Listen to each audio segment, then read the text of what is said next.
Assalamualaikum warahmatullahi wabarakatuh.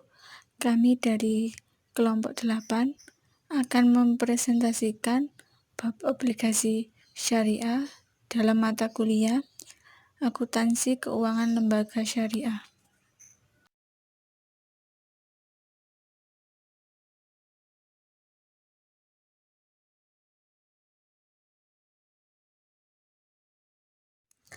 Yang terdiri dari anggota kelompok.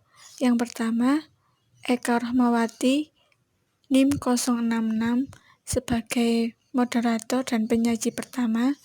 Yang kedua, Siti Firdatul Hasanah, NIM 073 penyaji kedua. Yang terakhir, Eka Widya Damayanti, NIM 057 penyaji ketiga.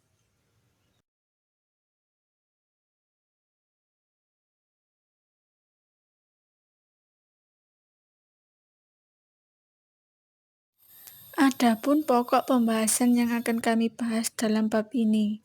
Yang pertama, pengertian obligasi syariah.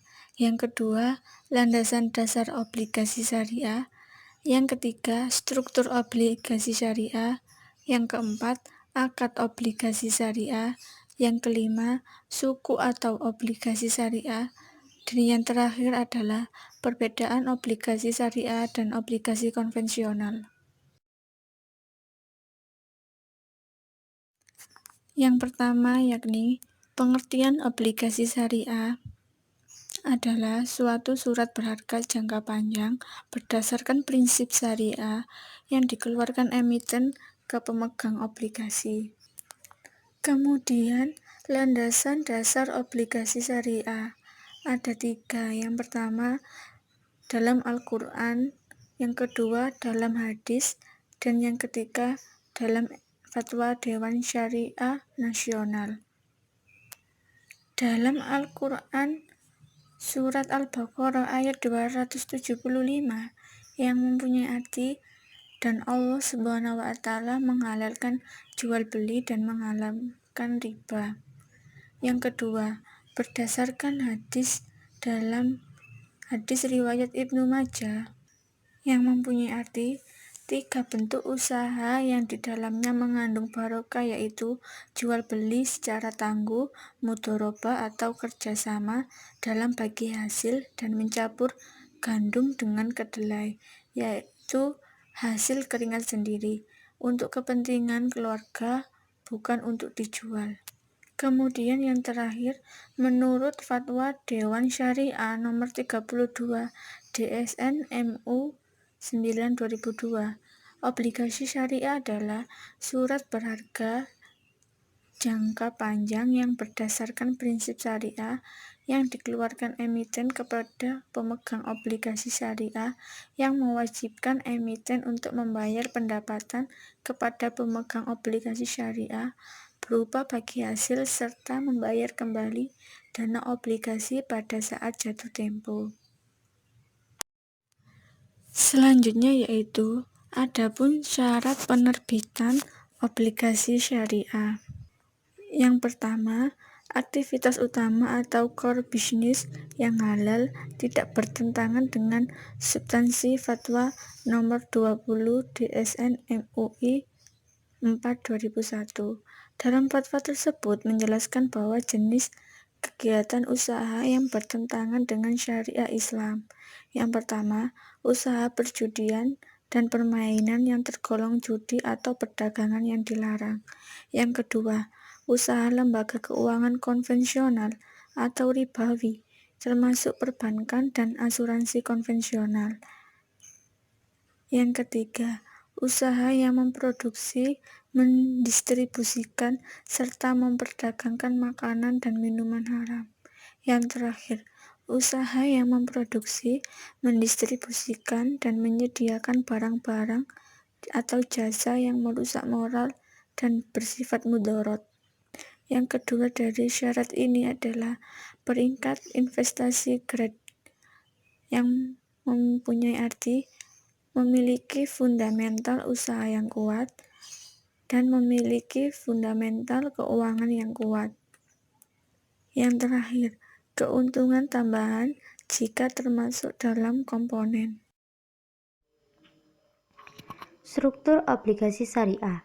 Obligasi syariah sebagai bentuk pendanaan dan sekaligus investasi memungkinkan beberapa bentuk struktur yang dapat ditawarkan untuk tetap menghindarkan pada riba. Berdasarkan pengertian tersebut, obligasi syariah dapat memberikan bukti kepemilikan bersama atas suatu aset atau proyek. Jenis-jenis obligasi berdasarkan standar syariah AAOIFI nomor 17 tentang investment obligasi adalah sebagai berikut. Yang pertama, sertifikat kepemilikan dalam aset yang disewakan. Yang kedua, sertifikat kepemilikan atas manfaat. Yang ketiga, sertifikat salam. Yang keempat, sertifikat istina. Yang kelima, sertifikat murabahah. Yang keenam, sertifikat musyarakah. Yang ketujuh, sertifikat muzaroah. Yang kedelapan, sertifikat musaqah. Yang kesembilan, yaitu sertifikat mugorosa.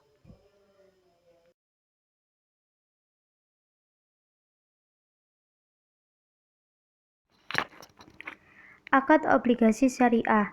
Obligasi syariah sebagai instrumen untuk berinvestasi dengan tujuan bagi hasil pada pembeli dan penjual dan sekaligus pendanaan dalam bertransaksi syariah mempunyai beberapa akad yang akan menentukan return. A. Bagi hasil berdasarkan akad mudharabah atau musyarakah sebagai bentuk skema kerjasama. Suku jenis ini akan memberikan return kepada pemegang suku dengan penggunaan expected return karena sifatnya yang floating dan tergantung pada pendapatan yang dihasilkan. B. Margin atau fee berdasarkan akad murabahah atau salam atau istisna atau ijarah sebagai bentuk jual beli dengan skema cost plus. Basis jenis suku ini akan memberikan fixed return pada pemegang suku.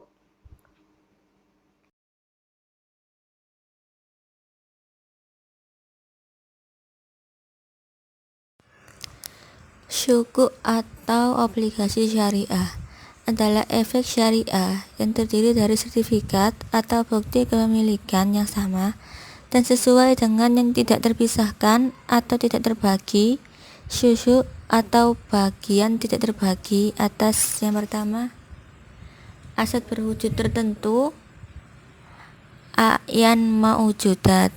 Yang kedua, nilai manfaat atas aset berwujud, manafiul a'yan tertentu baik yang sudah ada maupun yang akan ada. Yang ketiga, jasa al-khadamat yang sudah ada atau yang akan ada. Yang keempat, aset proyek tertentu, maujudat, masyru, muayyan.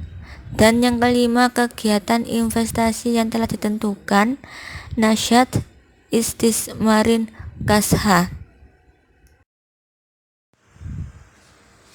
Berdasarkan peraturan Bapepam dan LK nomor 9 A14 Akad Penerbitan Syariah, akad mudharabah, perjanjian akad di mana pihak yang menyediakan dana sabib al-mal berjanji kepada pengelola usaha mudharib untuk menyerahkan modal. Yang kedua, akad istihna, perjanjian akad di mana pihak yang memiliki barang atau jasa pemberi sewa atau pemberi jasa berjanji kepada menyerahkan hak penyewaan atas suatu barang atau jasa tersebut dengan melakukan pembayaran sewa atau upah.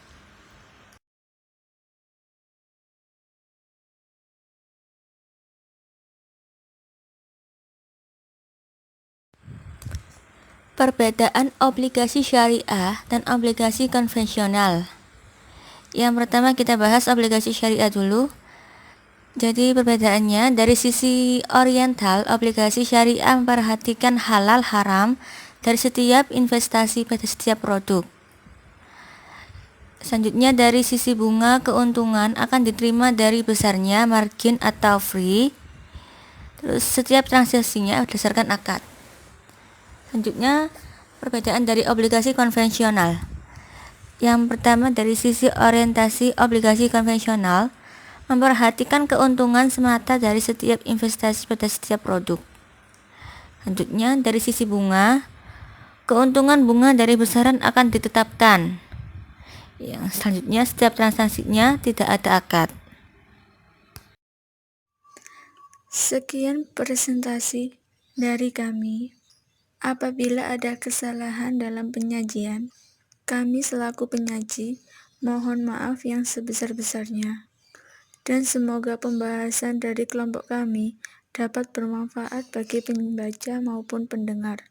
Wassalamualaikum warahmatullahi wabarakatuh.